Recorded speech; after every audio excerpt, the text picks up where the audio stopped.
वफाकी दारुल हुकूमत इस्लामाबाद पंजाब खैबर पख्तूनख्वा के कोरोना से जायद मुतासरा 24 अजला में तालीमी इदारे बंद, इंडोर और आउटडोर इज्तिमाआत पर पाबंदी बरकरार। शहरों के दरमियान बसें भी नहीं चलेंगी। NCOC ने पाबंदियों में 15 सितंबर तक तोसी कर दी। हुकूमत सिंध का जुमे को भी मार्केटें खुली रखने का फैसला।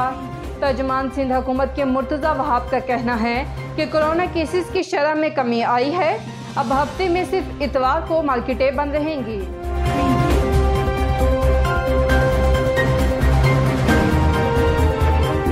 गुज़िश्ता 24 घंटों के दौरान मुल्क में कोरोना से मजीद 83 अफराद इंतकाल कर गए। मजीद 3689 केसेस रिपोर्ट हुए।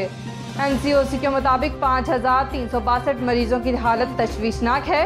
गुज़िश्ता रोज 61,128 टेस्ट किए गए। मुस्बत केसेस की शरह 6% रिकॉर्ड की गए।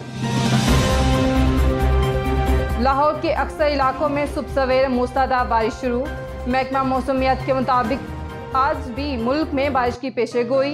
इस्लामाबाद, पंजाब, खैबर पख्तूनख्वा, गिलगित बल्तिस्तान, कश्मीर, बलूचिस्तान और सिंध में तेज़ हवाओं के साथ बारिश का इम्कान। कराची में आज और कल भी बारिशों का सिलसिला जारी रहने की तवक्को।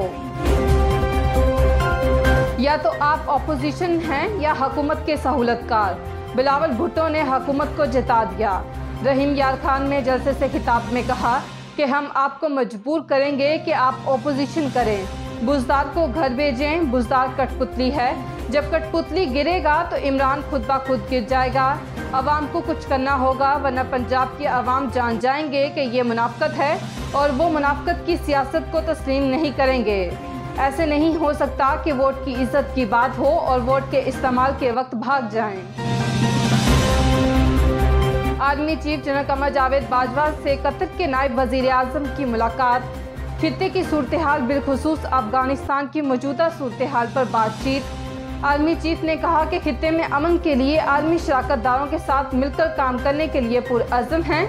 आर्मी चीफ से डायरेक्टर CIA विल्म बर्न्स की मुलाकात। बाहिमी दिलचस्पी पर अमूर। खित्ते की सिक्योरिटी और अफगानिस्तान की मौजूदा सूरत हाल पर बातचीत। ISPR के मुताबिक मुलाकात में इरादा किया गया कि पाकिस्तान मुस्तहकम और खुशहाल अफगानिस्तान के लिए पुरअज़्म हैं। खित्ते में अमन के मुतालिक काबुल की तैयारी की मुलाकात में DGISI लेफ्टिनेंट जनरल फैज़ हमीद भी मौजूद थे। नाज़रीन, मज़ीद बाखबर रहने के लिए देखते रहिए अंडरग्राउंड न्यूज़।